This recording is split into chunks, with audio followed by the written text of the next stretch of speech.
सुप्रभात। स्वतंत्रता के अमृत महोत्सव पर आप सबको स्वस्तिन परिवार की ओर से हार्दिक बधाई और शुभकामनाएं कि हम सब मिलकर भारत को एक ऐसा राष्ट्र बनाएं जहां पर सब सुखी हो, सब संपन्न हो। भारत ने अपनी स्वतंत्रता के 75 वर्ष पूरे किए हैं, तो उत्सव तो बनता ही है, किंतु क्या कुछ समारोह और कुछ रैलियां पर्याप्त हैं कि हम इस दिवस को एक यादगार दिवस बनाएं?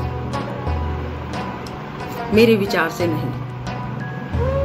यह दिन है हम सबको अपनी जिम्मेदारियों का आभास करने का कि भारत के स्वतंत्र नागरिक के रूप में हमारी क्या जिम्मेदारी होनी चाहिए।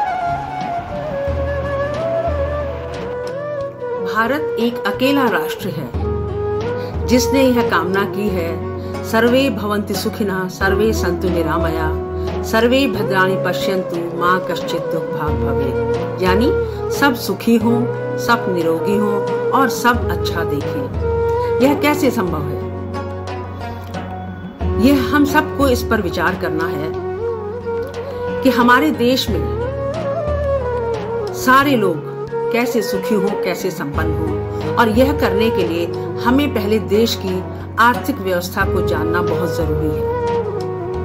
यूं तो समाचार पत्रों के माध्यम से हमें पता चल रहा है कि भारत की अर्थव्यवस्था निरंतर प्रगति की ओर है, लेकिन फिर भी हमें अपने चारों तरफ गरीबी दिखाई देती है, अशिक्षा दिखाई देती है। तो इसके क्या कारण है, यह जानना हमारे लिए बहुत जरूरी है।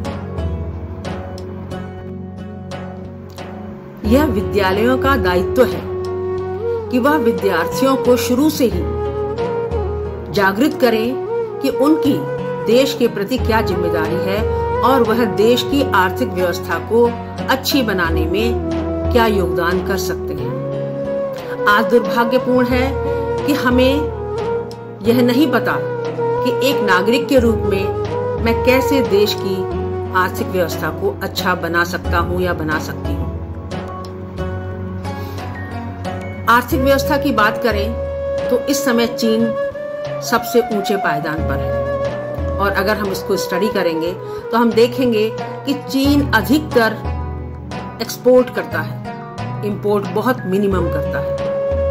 इवन वह गूगल भी यूज नहीं करता, उसका अपना सर्च इंजन है, और इसीलिए चीन एक अर्थव्यवस्था के क्षेत्र में एक महाशक्ति है। और यदि हम भारत की बात करें तो हम देखते हैं कि यहाँ पर इवन हम छोटी छोटी चीजों को भी इंपोर्ट करते हैं। यह जानकर मुझे आश्चर्य हुआ कि भारत इवन तेल का, खाद्य तेल जो है उसका आयात करता है। हम भारत में खाद्य तेल भी जितना हमें हमारी आवश्यकता है उतना उत्पादन नहीं कर पा रहे हैं। एक्सपोर्ट करने की बात तो बहुत दूर है। तो हम कैसे अपने देश से निर्यात बढ़ाएं कि अधिक से अधिक हम एक्सपोर्ट करें और कम से कम हम इंपोर्ट करें, ये हमें जानना बहुत जरूरी है। किसी भी देश की अर्थव्यवस्था को जानने के लिए हमें दो चीजों को जानना बहुत जरूरी है, गुड्स और सर्विसेज। जहां तक सर्विसेज का सवाल है, यह सरकार की जिम्मेदारी है कि वह एक अच्छा ट्रांसपोर्ट दे, वह बहुत अच्छी बिजली की सुविधा दे, बहुत अच्छी बैंकिंग की सुविधा दे, कम्युनिकेशन के साधन दे, ताकि किसी भी व्यक्ति को अपना काम करने में कोई दिक्कत ना आए। लेकिन क्या सरकार उसमें सक्षम है? अगर सक्षम नहीं है तो क्यों नहीं है? इसके कारण हमें जानने का पूरा अधिकार है। किंतु एक नागरिक होने के नाते हम केवल इतना कर सकते हैं कि जो भी सर्विस हम दे रहे हैं, अगर मैं पढ़ा रही हूं तो उसकी डिमांड है, इसीलिए मैं पढ़ा रही हूं। तो अगर मैं अपना काम बहुत अच्छे से करूं तो वह भी देश की एक सेवा है, एक अच्छी सेवा उसे कहा जाएगा। तो हम सब लोगों को ये सुनिश्चित करना है कि हम लोग जो भी कार्य कर रहे हैं उसको मन लगाकर करें, अपना उसमें बेस्ट दें, और जब भी उस काम को करें तो उसमें देश सेवा का भाव अवश्य रखें।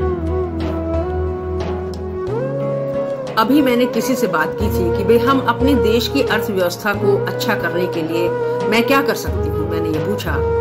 तो उनका जवाब था कि पहले तो आप टैक्स पूरा पे करें, जहां पर भी आपको टैक्स देना है आप टैक्स दे देश को। दूसरा, जो काम आपका है, जिस भी प्रोफेशन में आप हैं, उस काम को आप द बेस्ट करें। और तीसरा, अपने देश को साफ रखें। तो ये मैंने बच्चों को भी बताया, और बच्चों से भी मैंने कहा कि देखो बेटा, कि अगर आप अपना क्लासरूम साफ नहीं रखेंगे तो आप अपना देश कैसे साफ रखेंगे, और फिर कैसे आप देश की प्रगति में अपना योगदान कर सकते हैं।